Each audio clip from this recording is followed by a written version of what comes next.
Itinerant workers in Assam as busy as bee.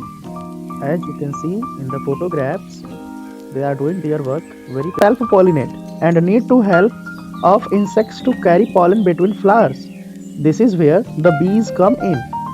Rearing Apis mellifera, the most common of the honeybee species around the world, requires a 4 or 5 persons to ensure the smooth operation of the honey production process.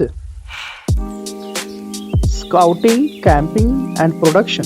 Therefore, a farmer needs to maintain at least 200 bee boxes for the work to be finally viable. There is a growing industry of migratory beekeeping in Assam where beekeepers move from one location to another across the state in search of blooming flowers for nectar. Assam's extensive mustard cultivation and low competition attracts an increasing number of farmers to the state each year.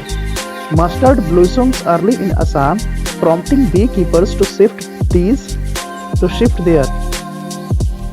The journey is not set to a specific route and can vary based on the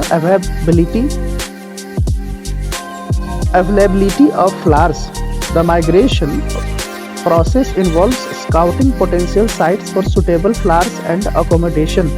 Once the promising locations are identified, beekeepers conduct inspections and engage with the local residents to assess flowers availability and the feasibility of housing the apian colonies.